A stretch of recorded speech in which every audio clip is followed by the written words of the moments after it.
Imagine you died in a prison cell. Surveillance cameras accidentally turned off. The guards fell asleep. Protocol was violated in 13 places. The official version is suicide. But you knew too much. In your black book are princes, presidents, billionaires. 1,600 pages of compromising material. 26 flights of one future head of state on your private Boeing. An island where laws did not work. Underground tunnels, a temple without an altar. You, Jeffrey Epstein, and this is your story. The story of how a mathematician from dirty Brooklyn built an empire that the devil would envy. How you traded not in drugs and not in weapons. You traded in people and their secrets. How you created a system that worked like clockwork. And how you became too dangerous, even for those who protected you. Welcome to the labyrinth from which there's no exit. You were born on January 20th, 1953, into a Jewish family on the outskirts of Brooklyn.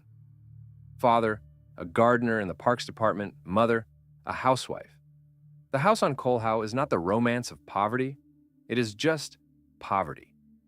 Peeling walls, the smell of mold, neighbors screaming at night. But you have a gift. You see numbers where others see chaos. At 13, you solve university-level problems. Teachers are in shock. Parents are confused. Where did this come from in their family? Mathematics for you is not science. It is the language of power. You understand the main thing. The world is an equation that can be hacked. People are predictable. Society is built on patterns, and money is just a variable in the formula for success. You don't just want to get out of Brooklyn. You want to erase Brooklyn from your biography. No traces, no history, until the moment you become someone. At school, they do not like you. You are cold, arrogant, too smart for your age, and too poor for your ambitions. Classmates feel something wrong in you. You don't fit in, and you don't care. You drop out of Cooper Union University without finishing. Why a diploma? You already understood the system, and you know that a piece of paper is just another lie that everyone accepts as truth. 1974, you are 21. You get a job as a physics and math teacher at the prestigious Dalton School in Manhattan. How you lied on your resume. No diploma, no teaching qualification. Just a perfectly crafted legend and cold confidence in your voice. The director was named Donald Barr. He knew you were lying, but he saw something useful in you. Maybe a talent for manipulation? Maybe an absolute absence of moral boundaries? Barr himself was a strange type. A sci-fi writer who in one novel described sexual slavery in space. Dalton School is the children of the elite, millionaires, lawyers, politicians. You are a stranger among them. But it is here you understand the main thing. The rich are not smarter than the poor. They just lie better and play the right games better. You study them, their habits, their weaknesses, their fears, and then you are fired. Officially, inappropriate behavior. Unofficially. You communicated too closely with high school girls, too closely for a teacher. But the connections remained. Names in the notebook, parents of students who remembered the charming young teacher with the icy gaze. The foundation is laid. Deceit became your first capital. 1976. You are 23. You get a job at the investment bank, Bear Stearns. Again without a diploma, again through pull. One of the fathers of your students from Dalton put in a word. You start from the bottom, but you learn fast, too fast. Wall Street in the late 70s is a cocaine hell.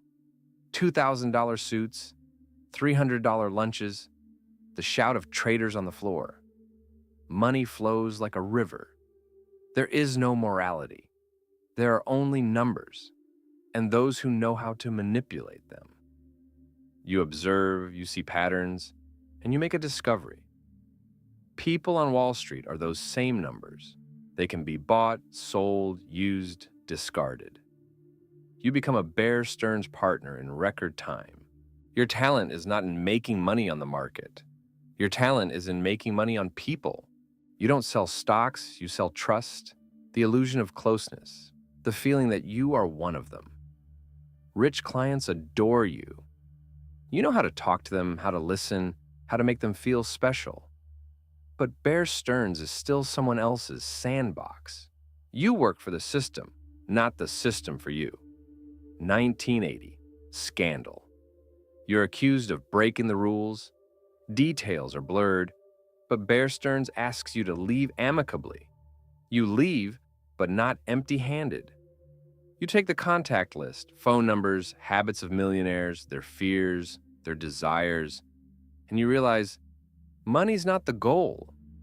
Money's a tool for buying people, and people are power. Now you need only one person, one right client who will open all doors. 1982. Fate sends you a gift. Leslie Wexner, founder of the Victoria's Secret and the Limited Empire, one of the richest people in America. Billions of dollars. Huge influence and a strange, almost pathological need for someone to manage his life. You meet him through mutual acquaintances. The first conversation lasts an hour. Wexner's charmed. You speak his language, the language of money and control, but you add something else. Warmth, care, the illusion of friendship. Wexner is lonely. He is gay in an era when it is still a stigma. He is rich but a paranoiac. He is a business genius, but a social invalid. You become his second self. Not just an advisor, not just a financial manager. You become what he would like to be. Confident, charming, fearless. Wexner gives you full power of attorney. For all accounts, for all assets. You can sign checks in his name, buy real estate, move millions. No one understands why. What deal did you achieve? What did you offer him? You simply became indispensable. You solve his problems, manage his houses, hire staff, plan parties. You are the invisible puppeteer who pulls all the strings in the billionaire's life. And Wexner's happy. Happy for the first time in many years. And you got access to unlimited resources, private jets, estates, political connections. 1986. Wexner buys a mansion in New York on East 71st Street, the largest private house in Manhattan. 9 floors, 40 rooms. Bought for $13 million, invested another $20 in repairs, and then transferred it to you. Just because. Gifted a house for over $30 million. Official version, for consulting services. But you know the truth. Wexner didn't buy the house for you. You stole his life. Slowly, methodically, beautifully. And he didn't even notice. Now you have a base, a mansion fortress in the heart of Manhattan, and the bottomless pocket of a billionaire. You are ready for the next stage. 1990. Your mansion on East 71st Street is not just a house, it's a machine. Outside, magnificence. Marble, moldings, paintings by old masters on the walls. Inside, a web. You install cameras everywhere, in bedrooms, bathrooms, living rooms. Lenses are hidden behind paintings and ventilation grills and bookshelves, microphones and chandeliers, motion sensors. Every room is a trap. In the basement, an archive. Shelves with VHS tapes, neatly labeled. Dates, names, events. You don't just collect dirt, you build a control system. Guests come to your parties, influential people, politicians, scientists, businessmen, lawyers. They relax, have a drink, loosen the boundaries of decency, and you record. Everything. Your mansion becomes a legend in narrow circles. Jeffrey's amazing house, a place where one can be oneself. where there is no judgment, where all desires are fulfilled. But no one knows about the cameras. No one suspects that every step, every word, every gesture is archived. You build dossiers, folders on every important guest, their weaknesses, their vices, their fears, and you never use the dirt crudely. You're too smart for blackmail head-on.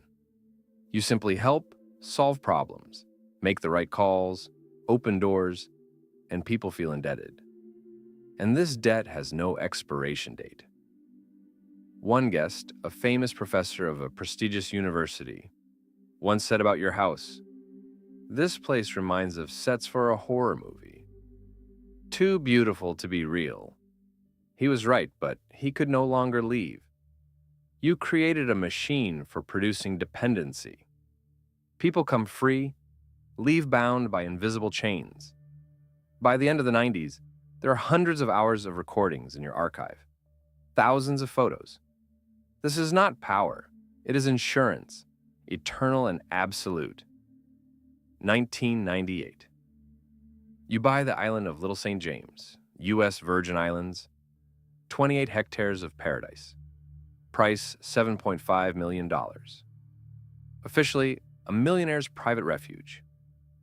Unofficially, a zone outside jurisdiction. The island is surrounded by dazzlingly azure water.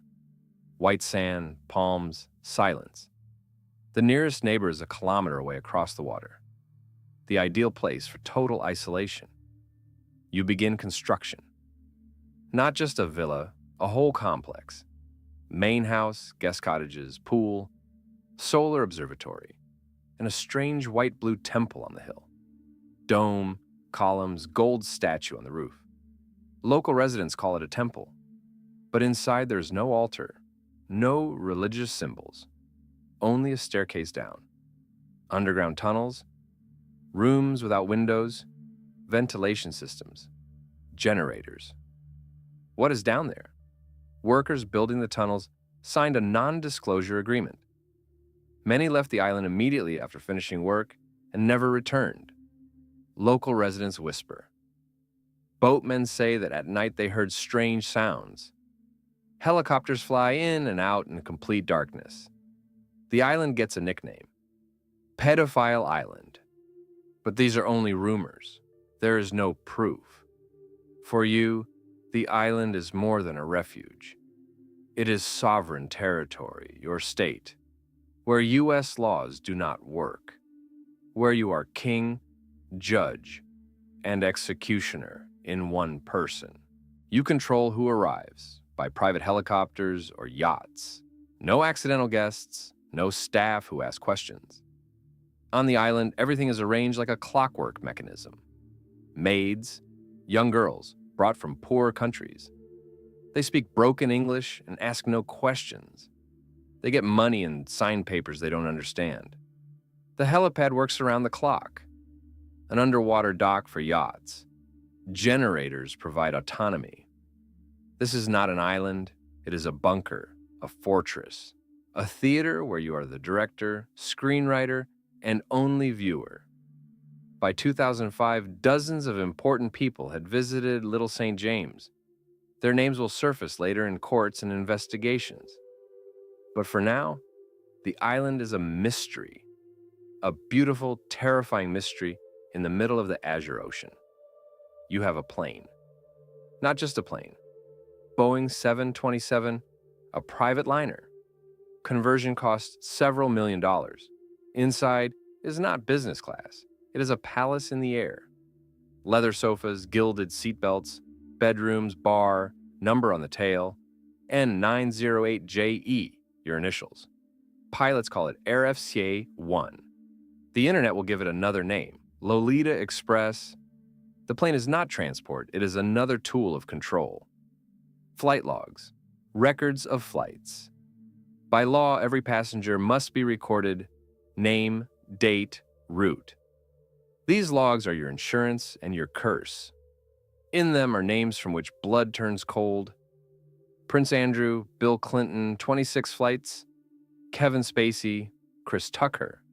Scientists from MIT and Harvard. senators, lawyers. Many flew to the island, some several times. Clinton publicly denies that he was on the island, says he flew only as part of charity missions, but the logs do not lie. Dates, routes, witnesses. The plane is a zone outside the law. At an altitude of 10,000 meters, there's no jurisdiction.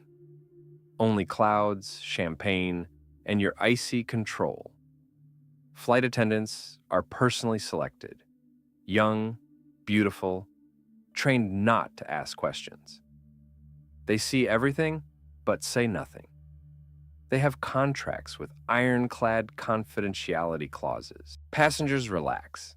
In the plane, there is an atmosphere of absolute freedom.